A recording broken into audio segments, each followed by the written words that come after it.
Hello friends, कैसे हो आप सब। Welcome to my channel. आज हम जानेंगे कंज्यूमर इक्विलिब्रियम के बारे में। उससे पहले कंज्यूमर जान लेते हैं कौन होता है। Consumer is one who consume और buy goods and services for satisfaction of wants. Consumer मतलब कौन? हम सब जो भी कंज्यूम करते हैं। क्या कंज्यूम करते हैं? कमोडिटी कंज्यूम करते हैं। और क्यों कंज्यूम करते हैं? हमारी ज़रूरत है, हमारी वांट्स है, इसलिए हम कंजम्पशन करते हैं। अब कंजम्पशन करते हैं, बदले में पैसा देना पड़ता है। पैसा देना पड़ता है तो कुछ ना कुछ तो एक्सपेक्ट करेंगे ना। हाँ, ये एक्सपेक्ट करेंगे कि जिस पर्पस से हम सामान खरीद रहे हैं, जिस वजह से हम वो सामान खरीद रहे हैं, वो चीज़ सेटिस्फाई हो जाए। मुझे बहुत तेज़ प्यास लगी है, अगर बगल पानी नहीं है, मुझे कोल्ड ड्रिंक की बॉटल ख़रीदनी है। मैंने पैसा दिया, मैंने कोल्ड ड्रिंक की बॉटल ख़रीदी, तो मुझे सेटिस्फैक्शन मिला कि नहीं मिला? मिला। तो कंज्यूमर वो होता है जो सामान खरीदता है किसी ऑब्जेक्टिव के साथ कि जो उसकी ज़रूरतें हैं वो पूरी हो जाए और ज़्यादा से ज़्यादा सेटिस्फैक्शन उसको मिल पाए। यूटिलिटी क्या होता है? Utility means want satisfying power of a commodity. हम बहुत सारी चीज़ें खरीदते हैं। क्यों? पागल है? क्यों खरीदते हैं? नहीं, वो हमारी ज़रूरतें हैं। हमें उन ज़रूरतों को पूरा करने के लिए चीज़ें खरीदते हैं। इसका मतलब उन सामान को खरीदने से हमें सेटिस्फैक्शन मिल रहा है, और उसी सेटिस्फैक्शन को यूटिलिटी कहते हैं, उस कमोडिटी के। अब हमको बहुत तेज़ अब प्यास लगी है, हमें कुछ चाहिए, पानी चाहिए। हमने पानी को कंज्यूम किया, हमें उस पानी को पीने से क्या हुआ? मेरी प्यास बुझी। हमें क्या मिला? हमें सेटिस्फैक्शन मिला। हमें क्या मिला? यूटिलिटी मिली उस कमोडिटी से।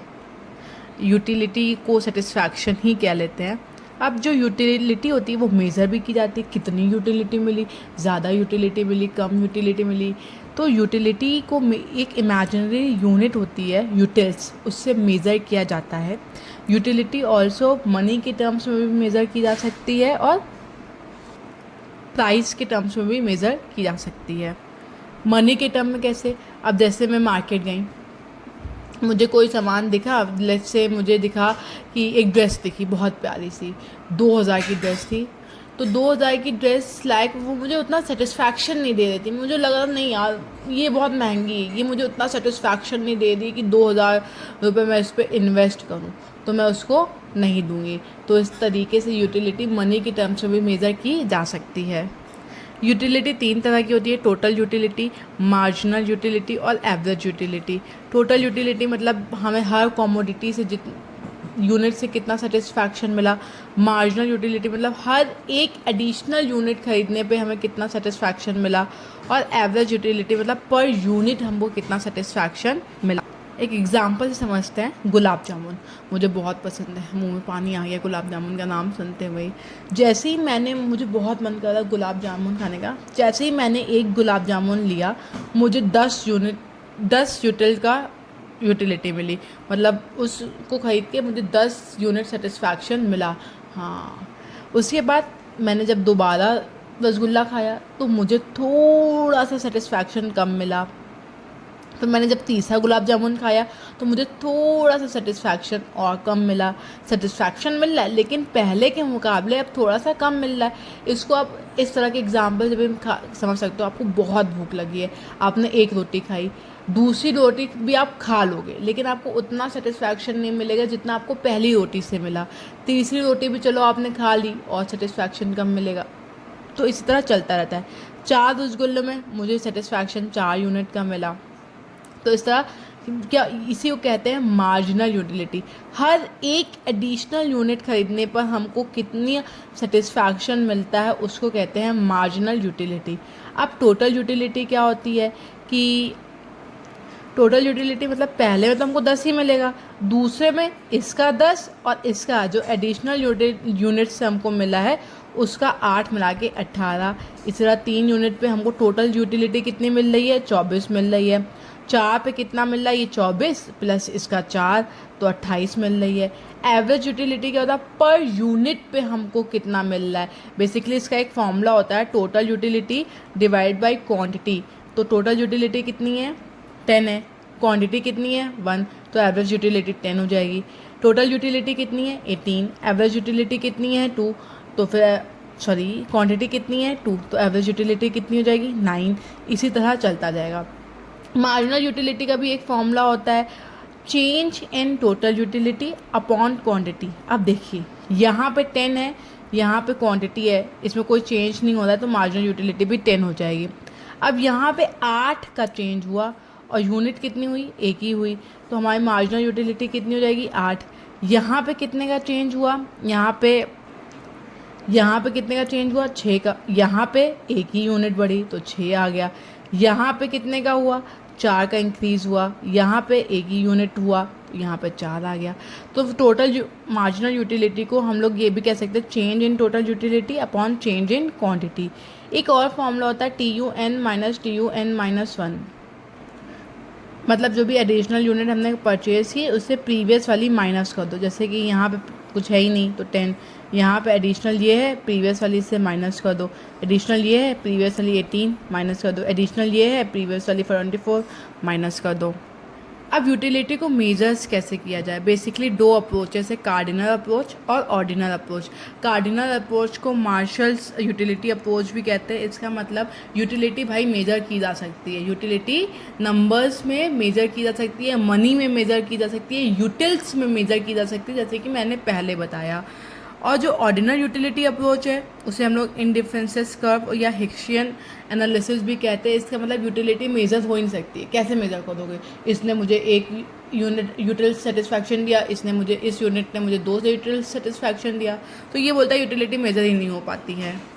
ये बस रिटन फॉर्म है टोटल यूटिलिटी। मैंने बताया this is sum total of utility जो कि हमें यूटिलिटी या satisfaction derive from the consumption of all the possible unit of a commodity. Her unit के कंजम्पशन से मुझे कितना सेटिस्फैक्शन मिलता है उसे टोटल यूटिलिटी कहते हैं।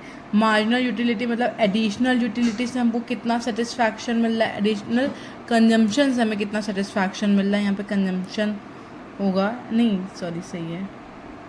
अब आते हैं, ये बस वही रिटन फॉर्म है। Total utility means it is the total sum of utility satisfaction derive from the consumption of all the possible unit of a commodity. Her unit का कंजम्पशन करके हमें कितना सेटिस्फैक्शन मिला उसे कहते हैं टोटल यूटिलिटी। एडिशनल यूनिट का consumption करके हमें कितना यूटिलिटी मिली उसे कहते हैं मार्जिनल यूटिलिटी। पर यूनिट से हमको कितना सेटिस्फैक्शन मिल रहा है उसे कहते हैं average utility. Relation between total utility and marginal utility. अब कंजम्पशन हम इंक्रीज करते जा रहे हैं एक एक यूनिट से। मार्जिनल यूटिलिटी है, मार्जिनल यूटिलिटी क्या है, जो एडिशनल यूनिट पे हमको सेटिस्फैक्शन मिलता है उसको मार्जिनल यूटिलिटी कह रहे हैं। पहली यूनिट पे 8 यूटिल्स का सेटिस्फैक्शन मिला, फिर 6, फिर 4, फिर 2, 0, -2, ये धीरे धीरे कम होता जा रहा है। वही भूख बहुत तेज़ लगी है, आपने एक रोटी खा ली, चलिए दूसरी भी खा ली, लेकिन सेटिस्फैक्शन क्या हो गया, कम हो गया। तीसरी भी खा ली, सेटिस्फैक्शन थोड़ा सा कम हो गया। चौथी में आप बोल रहे हैं अब हमसे नहीं चलने वाला, सेटिस्फैक्शन क्या हो गया, 0, अब हम खा ही नहीं सकते। लेकिन मम्मी ने कहा खाओ, आंखें दिखा दी मम्मी ने, अब ज़बरदस्ती आपको खाना पड़ा। जैसे ही आपने उसको खाया बाहर निकल आया, नेगेटिव में चली गई, तो यूटिलिटी, मार्जिनल यूटिलिटी उस पर क्या हो जाएगी, नेगेटिव हो जाएगी। अब वही टोटल यूटिलिटी क्या होता है, सम ऑफ एडिशनल यूटिलिटी मतलब मार्जिनल यूटिलिटी का सम। 8 पे 8, उसके बाद 8 पे 6 प्लस करो 14, 14 पे 4 प्लस करो 18, 18 पे 2 प्लस करो 20। यहाँ पे मैंने लिखा है पॉइंट ऑफ सेटिनिटी और पॉइंट ऑफ सैचुरेशन। जहाँ पे टोटल यूटिलिटी मैक्सिमम होगा वहाँ पे मार्जिनल यूटिलिटी 0 होगी। ये चीज़ हमेशा याद रखिएगा, एग्ज़ाम में आ सकता है। ये मैंने डायग्राम के थ्रू भी एक्सप्लेन किया हुआ है। टोटल यूटिलिटी इंक्रीज़ होती जा रही है। यहाँ पे टोटल यूटिलिटी अपने सेटिस्फैक्शन पे है। क्यों? क्योंकि मार्जिनल यूटिलिटी यहाँ पे 0 है, इससे ज़्यादा सेटिस्फैक्शन आपको यहाँ पे नहीं मिल पाएगा। और जैसे ही मार्जिनल यूटिलिटी नेगेटिव होने लगी, टोटल यूटिलिटी डिक्रीज़ होने लगी। एक्सप्लेनेशन पढ़ लेते हैं एक बार। TU increases with increase in consumption as long as MU is positive. जब तक MU हमारा पॉजिटिव है, TU इंक्रीज हो रहा है जैसे जैसे कंजम्पशन इंक्रीज हो रहा है। दूसरा पॉइंट क्या है, TU is maximum when MU is 0। ये पॉइंट भी मैंने दिखा दिया था। इसे पॉइंट ऑफ सेटिनिटी या पॉइंट ऑफ सैचुरेशन कहते हैं। TU कब start declining when MU is negative. जैसे ही MU हमारा नेगेटिव आ गया, TU क्या होने लगा, नीचे गिरने लगा। Decreasing MU implies that TU is increasing at an decreasing rate. अच्छा, ये समझने की बात है, हमने यहाँ पे देखा कि MU हमारा क्या है, डिक्रीज़ हो रहा है, और जो TU हो रहा है वो इंक्रीज़ तो हो रहा है, लेकिन किस रेट से हो रहा है, डिक्रीजिंग रेट से हो रहा है। कैसे, यहाँ पे 8 है, यहाँ पे किसने इंक्रीज़ हुआ, 6 से हुआ, यहाँ पे 4 से, यहाँ पे 2 से, तो जो इसका रेट है वो तो डिक्रीज़ हो रहा है ना। तो वही बोला, TU तो इंक्रीज़ होगा लेकिन डिक्रीजिंग रेट से होगा। क्यों, क्योंकि हमारा मार्जिनल यूटिलिटी डिक्रीज़ हो रहा है, और मार्जिनल यूटिलिटी और कुछ नहीं, रेट ऑफ टोटल यूटिलिटी है। Thank you. अगर आपको मेरा वीडियो पसंद आए तो please like, subscribe and share.